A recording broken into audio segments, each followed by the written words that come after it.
제가 퀴즈를 넌센스 퀴즈를 하나 내겠습니다. 한번 맞춰보시기 바랍니다. 초등학교 1학년 자연 시간인데요. 선생님이 동물들의 울음소리를 가르치기 위해서 물어봤습니다. 강아지는 어떻게 짖나요? 그랬어요. 강아지는 어떻게 짖죠? 잘 짖네요. 호랑이는 어떻게 울죠? 예, 호랑이 같아요. 근데 선생님 다시 물었어요. 제비는 어떻게 울까요? 그랬더니 카바렛집 아들이 뭐라고 했게요? 손을 번쩍 들면서 사모님, 사모님 그랬다 그래요. 제비는 사모님, 사모님 운다 그래요. 다시 한번 쉬운 문제로 제가 여쭤보겠습니다. 중국집을 하는 집사님에게 초등학교 다니는 아들이 학교에서 시험을 치고 집에 돌아와 물어봤습니다. 오늘 시험 친 거 몇 점 받았니? 그러니까 한 개 빼고 다 맞췄어요. 그랬어요. 어머니가 칭찬해 줘야 되는데 하나 틀렸다는 말이 속이 상해서 무슨 문제를 틀렸는데? 그러니까 국어인데요. 보통의 반대가 뭐냐는 문제였어요. 그렇게 쉬운 걸 왜 틀려? 뭐라고 쓰기를 틀렸어? 그랬더니 아들이 뭐라고 답했어요? 꽃배기요. 답 잘하시네요. 이게 그러나 유머지만 사람은 이 환경의 영향을 받고 자라간다는 이야기죠. 아이들이 어떤 집에 또 부모님이 어떤 지금이 어떤 환경에 있느냐에 따라서 그 자라가는 미래가 또 삶의 그런 모습들이 정해진다는 이야기죠. 특별히 부모의 영향이 참 큽니다. 그래서 우리가 자식 교육을 위해서 3번이나 이사했다는 맹모 삼천지교를 잘 알고 있죠. 그런데 하루는 맹자 어머니가 아이와 함께 방에 앉아 있는데 어디선가 돼지 잡는 소리가 들렸습니다. 그래서 어린 맹자가 어머니에게 어머니 저 소리가 무슨 소리예요? 물었더니 돼지 잡는 소리다 그랬어요. 누구를 위해서 잡는데요? 그러니까 너 먹으라고 그랬어요. 근데 순간 아차 싶었어요. 오늘 이 아이는 뭐 먹을 생각합니까? 오늘 맛있는 돼지고기 요리를 먹겠구나 했는데 맹자 어머니는 가정 형편이 어려운데 아이에게 실망시키지 않기 위해서 돈을 마련해서 그날 돼지고기를 사다가 요리를 해줬다는 일화가 있습니다. 무슨 이야기입니까?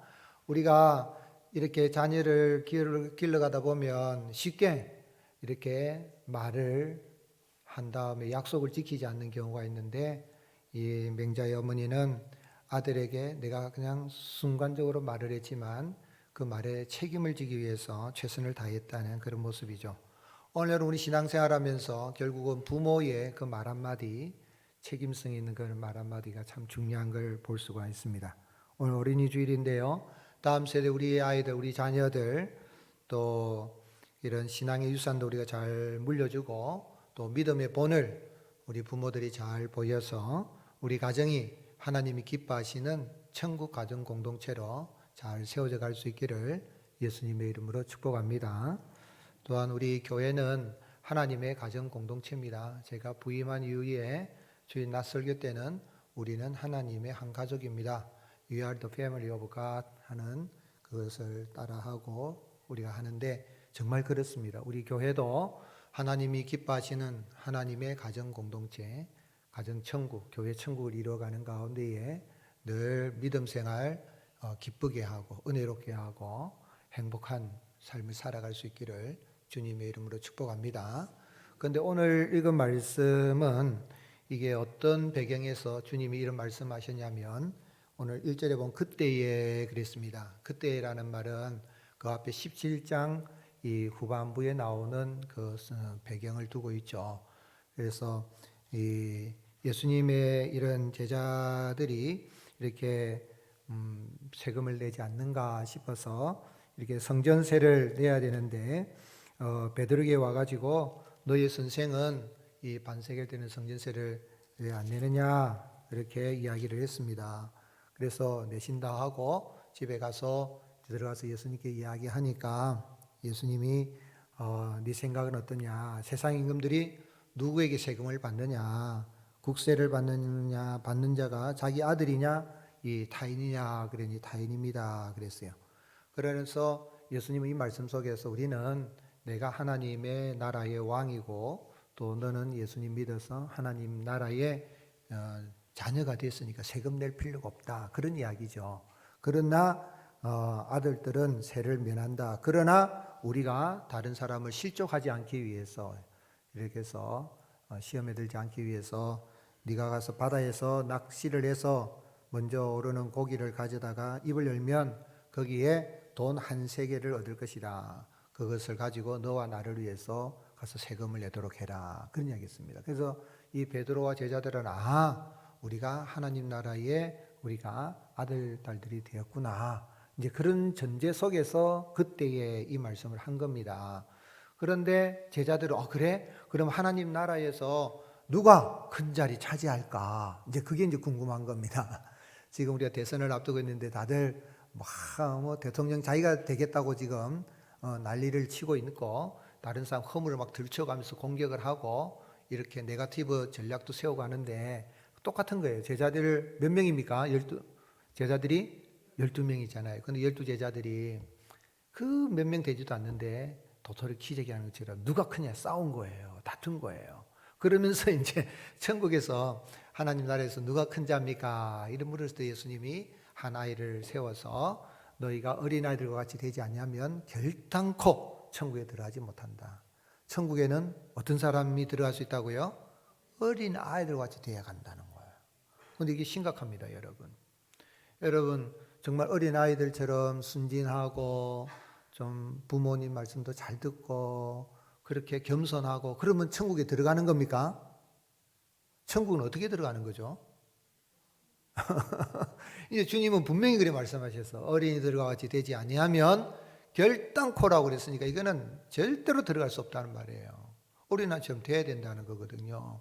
과연 어린아이처럼 순진하고 겸손하고 순종 잘하고 그러면 천국에 들어갈 수 있을까요? 그런 의미에서 주님이 이 말씀을 하셨을까요? 주님이 이렇게 말씀하신 것은 우리 예수님은 죄인을 불러서 회개하여 천국으로 인도하시는 분이라는 것을 알게 하기 위함인 것입니다. 3절 말씀 이르시되 진실로 너희에게 이르노니 너희가 어떻게 해요? 돌이켜 어린아이들과 같이 되지 아니하면 결단코 천국에 들어가지 못하리라 그랬는데 분명히 어린아이의 심성처럼 순진하고 겸손하고 이런 부분들 중요합니다. 그런 것이 중요하긴 하지만은 그러나 이것이 천국에 들어가는데 결정적인 그런 역할을 하는 건 아닙니다. 여러분 아이들이 죄를 짓습니까? 안 짓습니까? 짓죠. 태어날 때 웃으면서 태어나는 게 없다 그랬잖아요. 혹시 봤습니까? 있으면 저한테 좀 연락 좀 해주십시오. 태어날 때 다 울면서 태어나는 게 뭐냐면 인간은 이 죄의 유전을 가지고 태어나기 때문에 웃으면서 태어날 수가 없어요. 그래서 살아가면서 이 아이가 좀 인지력이 있기 시작하고 자기 것을 딱 알게 되면 어떻게 합니까? 욕심이 있잖아요. 할아버지 그거 하나 좀 줘. 하면은 싫어 이런다고요. 그러다가 제 가지고 있는 하나 뺏어 먹으면 어떻게 해요? 막 울고 난리가 나요. 욕심이 생기고 또 삐지기도 잘하고 그래요. 그렇기 때문에 아이들도 죄에서 자유를 수가 없죠. 물론 어른들만큼 그렇게 흉악한 범죄를 짓거나 할 능력도 안 되고 그렇습니다. 그러나 이것이 천국에 들어가고 못 들어가고를 결정하는 일이 아니에요. 될 수가 없어요. 상대적인 이런 차이, 죄에 있어서이지만 다 죄인인 거거든요. 그런데 주님이 이렇게 말씀하신 이유가 뭔가요? 그건 이 아기수는 이 성경을 기록한 원저자가 누구십니까? 하나님이시죠. 그리고 마태복음은 누가 기록했습니까? 예수님의 제자 마태가 기록했어요. 세리 마태가 기록을 했는데 그런데 이 독자가 누구냐면 이 편지를 이 복음서를 받는 사람들은 유대인들이에요. 유대인들을 대상으로 썼거든요. 그럼 그 시대의 배경을 이렇게 이야기하면 이 복음서를 받는 사람들은 이해를 하는 거예요. 근데 우리는 잘 이해를 잘 못하죠. 그래 어린아이처럼 순진하게 살아란 말인갑다. 뭐 그럼 천국 가겠지 이렇게 생각하는데 그게 아니라는 겁니다. 그 문화적인 배경을 살펴보게 되면 어떤 이야기냐면 오늘날 이스라엘에 가서 저도 보니까 성인식을 하더라고요. 아이들이 성인식을 하면 율법책을 머리에 이렇게 이고 또는 들고 이렇게 다닙니다. 남자는 13살, 여자아이는 12살 때 성인식을 합니다. 성인식을 한다는 이야기는 이제 그때부터는 회당에 가서 뭐를 배울 수 있습니까? 율법을 배울 수 있어요. 성경을, 율법을 토라죠. 창세기, 출애굽기, 레위기, 민수기, 신명기를 읽고 그리고 모르는 건 질문도 하고 대답도 할 수가 있어요. 아이라도 대답도 할 수 있어요. 그 이야기는 뭐냐면 그때부터 율법을 13살, 12살부터 율법을 배울 수 있다는 이야기는 배울 뿐만 아니라 율법에 대한 책임이 있다는 거예요. 즉 다시 이야기하면 13살, 12살 전에는 율법을 읽지도 않으니까 율법에 대한 책임이 없다는 이야기입니다. 우리도 어린 아이가 만약에 모르게 했던 죄를 지으면은 법의 심판을 받습니까? 안 받습니까? 안 받아요. 그죠? 구속도 안 당해요. 재판도 안 받아요. 고발도 안 당한다고요. 그것처럼 율법을 배우지 못한다는 그 나이가 된 어린아이란 말은 그런 이야기죠. 우리 예수님이 어린아이 하나하나를 안고 기도해 주셨다는 이야기는 13살, 12살 넘은 아이가 아니라 그 밑에 있는 어머니의 품속에 있는, 즉 말하자면 율법으로부터 자유로운 아이라는 이야기입니다. 그 이야기는 다시 이야기하면 무슨 이야기냐면 율법에서 지적을 해도 죄가 없는 것으로 인정되는 상태가 바로 어린아이와 같이 되는 걸 이야기하는 겁니다. 즉 말하자면 무슨 이야기입니까? 누가 어린아이처럼, 우리는 이제는 법의 저촉을 다 받는 어른들인데 어른들이라도 천국에 들어가려고 하면 율법의 저촉을 안 받아야 되는데 율법의 저촉을 안 받는 사람은 어떤 사람입니까? 죄로부터 용서받아서 어린아이와 같이 깨끗한 상태가 되는 것.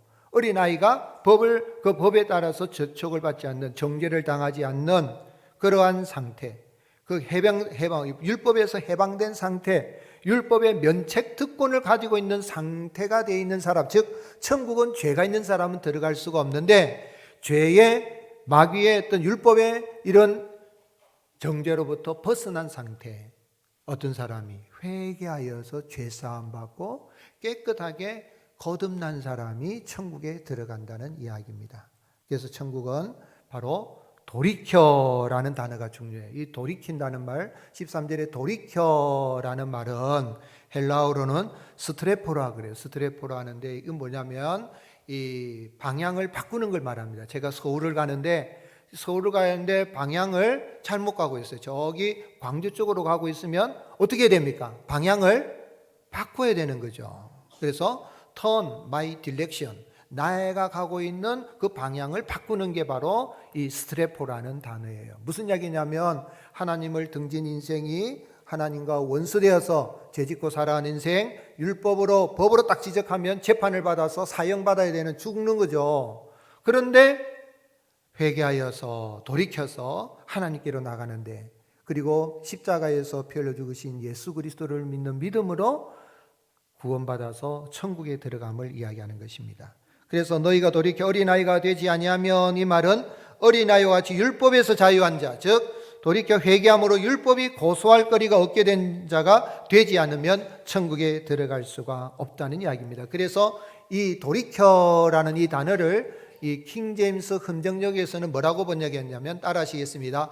회심이에요.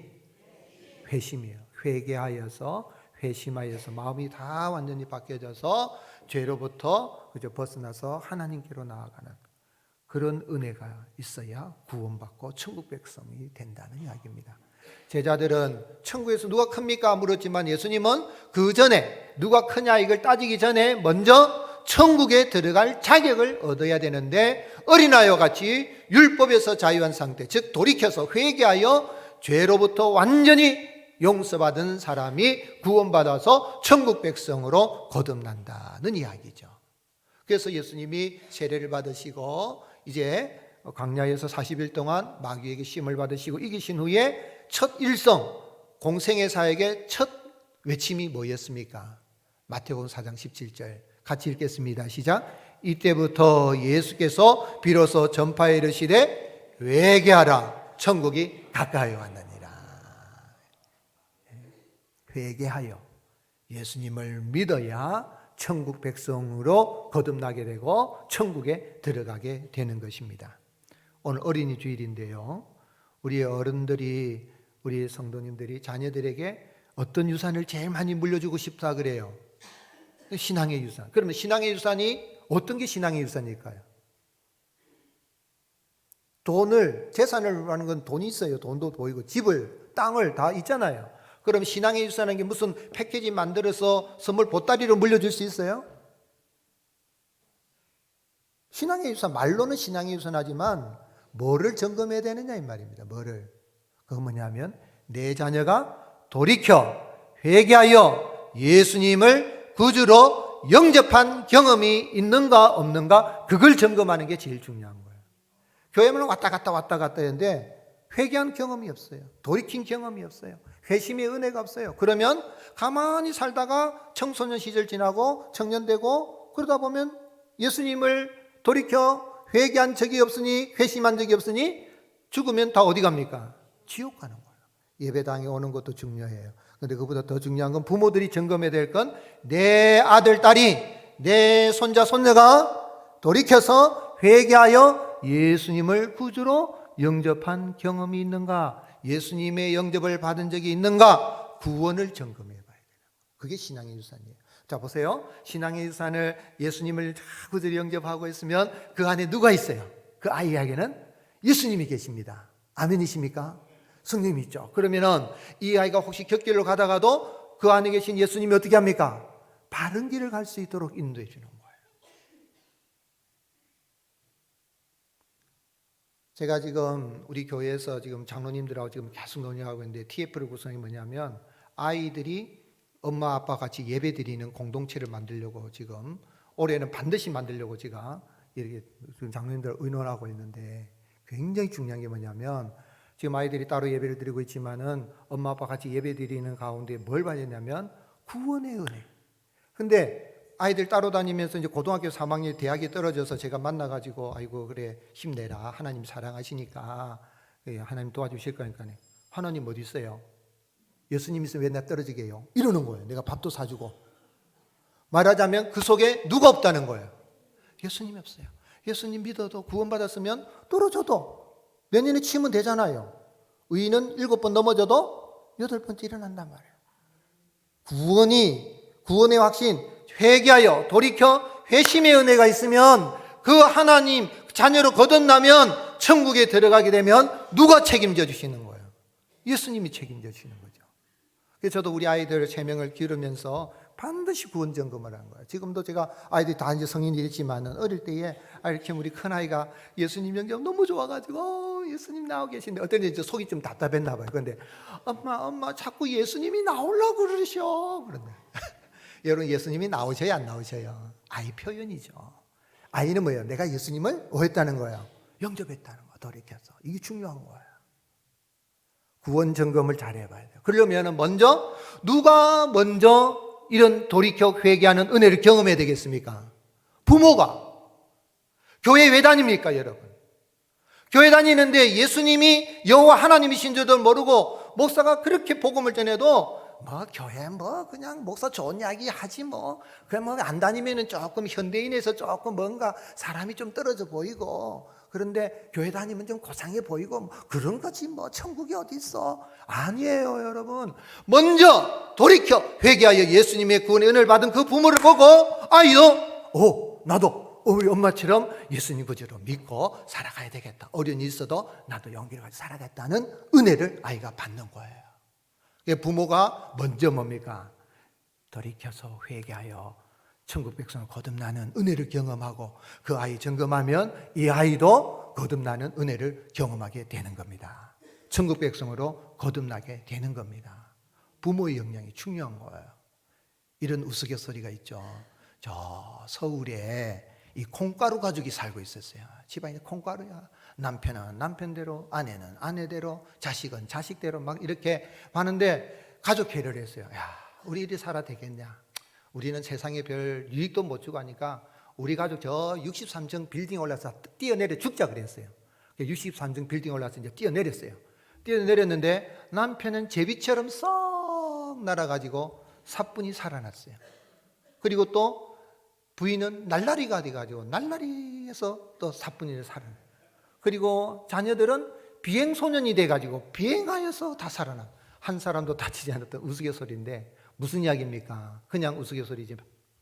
문제 아이의 배경은 누가 있다는 이야기입니까? 문제 부모가 있다는 거예요. 왜 내 아이가 돌이켜 회심하여서 예수님을 믿는 구원에 대한 그런 은혜를 경험하지 못하고 인생 살아올 때 하나님 어디 있어? 예수님 어디 그런 말이 나오냐면 부모가 먼저 이걸 점검하지 않았기 때문에 그런 거예요. 아이고 뭐 때 되면 다 교회 다니겠지요. 그래요. 또 제가 어릴 때 잘해야 돼요 하면은 목사님 너무 그러지 마세요. 애한테 주입식으로 하면 안 돼요. 다 크면 알아서 돌아와요. 이런 이야기를 해요. 근데 여러분 저 북한에 보라고요. 북한에 보면 김일성 주체사상 몇 살부터 가르칩니까? 뻥살부터 가르쳐요. 아이를 낳으면은 부모들은 이 노동 현장으로 다 가야 되니 집단 농장에 가야 되니까 그러면 아이들은 0세부터 3세까지는 타가서에 가면 위대한 김일성 수령 동지 하면서 노래요. 여러분 북녘의 청춘님 노래하는 거 보니까 깜짝 놀랐어요. 2살짜리 애가 나와가지고 기타를 치면서 위대한 김일성 수령 동지 만세 하면서 막 만세 노래를 2살짜리가 영재죠.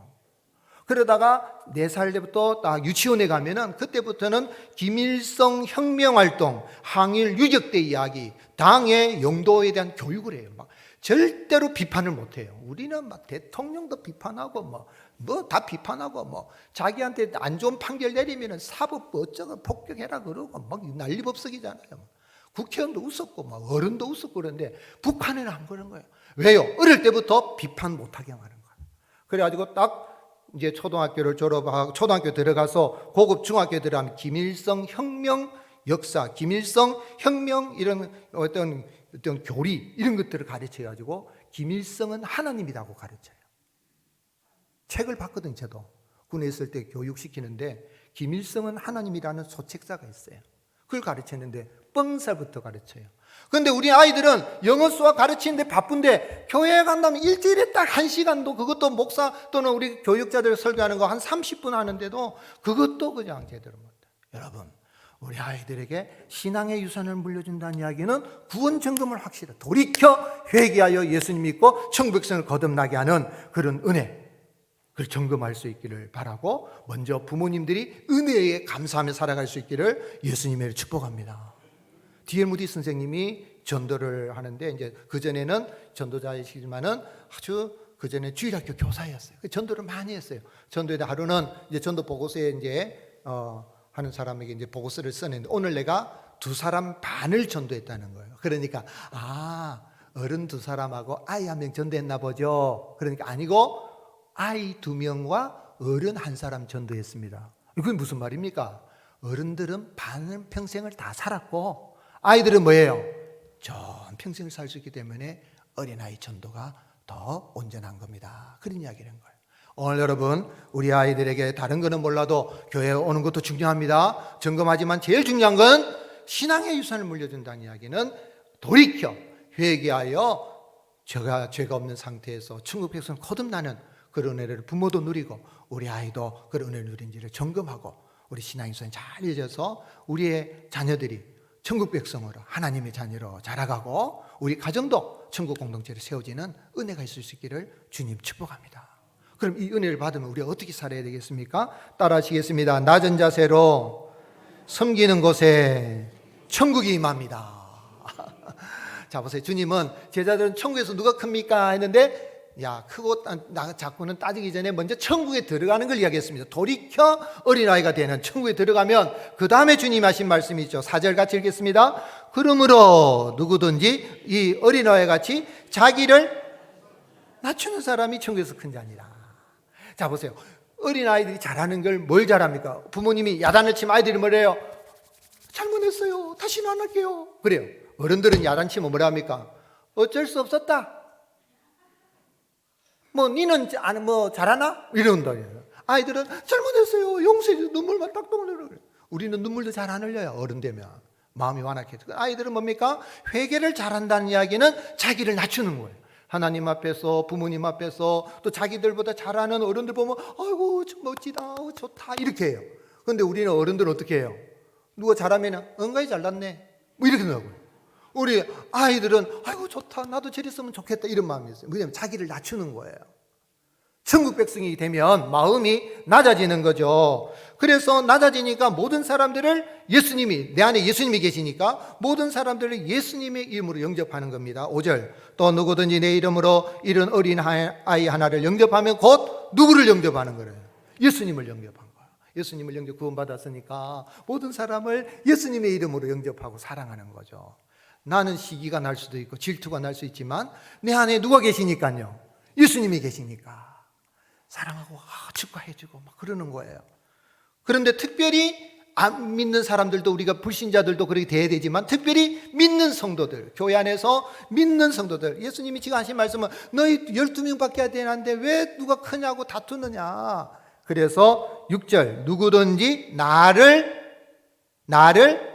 믿는 자 중 하나를 실족하게 하면 차라리 연자 맷돌이 그 목에 달려서 깊은 바다에 빠뜨리는 게 나으니라. 무서운 이야기죠.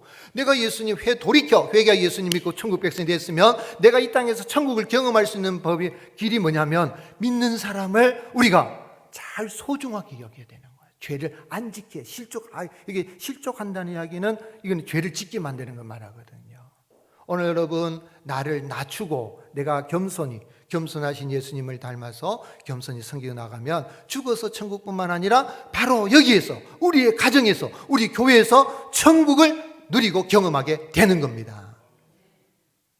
실족하게 하는 일이 없으면 좋겠는데 실족하는 일로만 세상에 화가 있도다. 실족하게 하는 일이 없었으면 실족하게 하는 그 사람이 화가 있다 그랬는데 예수님 그럼 어떻게 실족시키는가 여러분? 가정에서, 교회에서 우리가 어떻게 실족시킵니까? 죄를 실족한다는 말은 달리 번역하면 죄를 짓게 한다. 킹제임스 성경에서는 죄를 짓게 하는 자는 이렇게 번역해요. 내가 죄 지을 뿐만 아니라 죄 짓게 만드는 거예요. 어떻게 했어요? 손과 발과 눈으로. 그래서 손과 발만 그런 거예요. 8절 9절에 만일 내 손이나 내 발이 너를 범죄하거든 찍어내버리라. 장애인이나 다리 저는 자로 영생에 들어가는 것이 두 손과 두 발을 가지고 영원한 불에 던져지는 것보다 나으니라. 만일 내 눈이 너를 범죄하거든 빼어버리라. 한 눈으로 영생에 들어가는 것이 두 눈을 가지고 지옥불에 들어간다. 즉 말하자면 내가 높아지려는 게 뭐예요? 자꾸 눈이 높아지고, 그죠? 내가 말로 이렇게, 그죠? 우리 행실로 그런 거야. 구체적인 거죠. 세상 보십시오. 지금 정치하는데 보세요. 대통령, 내가 이런 걸 잘합니다 하는데 다른 사람 못한 거 막 지적하고 막 공격하고 네거티브 전력 세우고 막 내가 해야 된다. 그런데 하나님의 나라는 그게 아니라 뭡니까? 나는 어떤 자리에 있어야 된다는 거예요. 낮은 자리에 있어야만이 하나님이 높여주신다는 이야기죠. 그런데 그러면은 이 죄를 짓는다는 게, 실족시키는 게 뭔가 주님은 아주 구체적으로 말씀하셨습니다. 그게 뭐냐면 업신여기는 거예요. 업신여기는 게 바로 실족시키고 죄짓게 하는 겁니다. 내가 나를 낮춘다는 이야기는 다른 사람을 업신여기지 않는 겁니다. 그러면 10절 말씀 같이 읽겠습니다. 시작. 삼가 이 작은 자 중에 하나도 업신여기지 말라. 너에게 말하노니 그들의 천사들이 하늘에 계신 내 아버지의 얼굴을 항상 배웁느니라. 아멘. 여러분, 예수님 믿고 구원받고 내가 돌이켜 회개하고 나면, 구원받으면 우리 안에 예수님 성령이 계실 뿐만 아니라 하나님이 누구를 붙여주십니까? 천사들 했으니까 둘 이상이에요. 천사들 했으니까 하나님이 천사들 보내 우리 지켜주시는 거예요. 나뿐만 그런 게 아니라 믿는 우리 자녀들, 우리 성도들을 하나님이 천사를 보내서 지켜주시는 겁니다. 아멘이십니까? 그런데 내 마음에 안 든다고 내가 지적하고 공격하고 업신여기고 비아냥거리고 뒤에서 험담하고 눈 째려보고 그러면 되겠어요, 안 되겠어요? 안 된다는 이야기죠. 만약 그럴 생기면 다시 그 눈을 뽑아야 된다, 이런 이야기는 무슨 이야기죠? 오늘 여러분, 우리는 돌이켜 회개하여 하나님의 대로 구원받아 천국 백성이 된 줄로 믿으시기를 주님의 축복합니다. 그러면 우리가 이제 바라볼 때 어떤 눈으로 바라야 되겠습니까? 소중히 얘기해요. 옆 사람 바라보세요. 당신은 내게 참 소중한 분입니다. 다시 한번 인사하십시오. 다시 축복. 사이좋게 지냅시다. 여기 업신여긴다는 말은요, 카타프로네오라 그래서 사람을 경밀하고 가볍게 여기는 거예요. 가볍게. 하나님이 우리 자녀들 얼마나 귀합니까? 그런데 여러분, 자녀들이 자라가면서 속 썩여요, 안 썩여요? 어이구 저놈의 자식, 내가 저걸 나가지고 내가 미역국 먹었단 말이지. 이러면서 그러면서 하고, 공부 좀 뭐 하나 틀리면 잘못하면은 너 왜 그 틀렸냐고 막 뭐라 하고. 뭐 자기는 안 틀려요. 그런데도 그런단 말이에요. 너 그렇게 보면 안 되고 하나님이 내게 주신 귀한 하나님의 기업이요 선물이야 생각 귀하게 여길 수 있기를 주님의 이름 축복합니다. 세상 가치 가지고 비교하면 안 돼요. 업신여기지 말란 말은 비교하지 말라는 거예요. 자꾸 비교를 하면 업신여기지잖아요. 누구는 옆집에 누구는 잘하고 뭐 이런 이야기 비교하지 말라는 겁니다. 그래서 이 프랑스 사회학자 철학자인 필리프 아리eng이라는 분은 어린이의 역사에서 18세기는 민중을 발견한 세기라면 19세기는 여성을 발견한 세기. 19세기 전에는요 여성은 참정권도 없었어요. 투표권도 없었어요. 미국도 그랬고 유럽도 그랬어요. 20세기는 어린이를 발견한 세기라고 그랬어요. 21세기는 어떤 세기예요? 어린이가 황제입니다. 지금 어린아이가 얼마나 집집마다 아이가 안 태어나니까 지금 국가적으로 난리잖아요. 우리나라가 2050년이 되면 인구가 1000만이 줄어서 4천만 대로 떨어진다 그래요. 2100년이 되면 반토막이 나서 2천만 병대로 떨어진다. 그래서 대한민국은 사라진다고 독일에서도 그러고 유럽에서 사회학자들이 막 이야기하는데 그런 데니까 아이가 지금 중요한 거예요. 집집마다 아이 태어나면 얼마나 그럽니까? 영화 가운데 보면 칠드런이라는 영화가 있는데 막 전쟁에 싸웁니다. 막 전쟁에 싸우는데 아기가 우는 소리가 아기를 안고 나와요. 아기를 안고 나오니까 전쟁하고 싸우다가 보고는 안 싸워요. 근데 아기가 지나고 하니까 또 막 싸워. 아이가 그만큼 소중한 시대였는데 우리 아이를 아주 우리 자녀를 하나님 주신 것을 하고 귀히 여길 수 있기를 주님 축복합니다. 업신여기면 안 돼. 아이는 어리다고. 세상은 뭐 애들은 가라 약 장사하는 사람도 있죠, 그죠? 약 파는 이 약을 먹으면 뭐 어쩌고 저쩌고 하잖아요. 그러면 애들은 가라 그래요. 근데 주님은 2000년 전에 벌써 아이들이 내게 오는 것을 금하지 마라. 아이들의 그 가치를 소중하게 했잖아요. 뿐만 아니라 우리 교회는 하나님의 가정 공동체입니다. 서로를 귀히 여기고 존귀히 여기면은 우리 교회가 천국 공동체로 세워져가는 은혜가 임하게 될 줄로 믿습니다. 그래서 주님은 뭐라고 바울 사도를 통하여 말씀했습니까? 빌립보서 2장 2절 3절 우리 천천히 같이 읽겠습니다. 시작. 마음을 같이하여 같은 사랑을 가지고 뜻을 합하며 한 마음을 품어 아무 일에든지 다툼이나 허영으로 하지 말고 오직 겸손한 마음으로 각각 자기보다 남을 낮게 여기고. 여기 낮게 여기란 말은 무슨 말이에요? 낮추란 말입니까? 높이란 말입니까? 여기 시읒자고 지읒자고 달라요. 지읒자 낮게 할 때 지읒을 보면 낮춰보고 별거 아닌 게 이런 이야기. 세상은 그렇잖아요. 내가 너보다 더 잘해 비교하고 막 그래요. 근데 우리는 뭐예요? 천국 백성이 됐으니까 좋게 나보다 잘한다, 나보다 잘생겼다, 나보다 이쁘다 이렇게 높여주는 거예요. 오늘 여러분 우리 하나님의 가정 공동체 안에 오늘 만날 때에 서로를 귀하게 여기고 높여주는 가운데에 바로 여기에서부터 천국을 경험하고 우리 교회가 하나님의 천국 공동체, 가정 공동체로 우리 성도님들 가정에도 이런 가정 천국을 이뤄가는 복된 그런 은혜가 있을 수 있기를 예수님의 이름으로 축복합니다.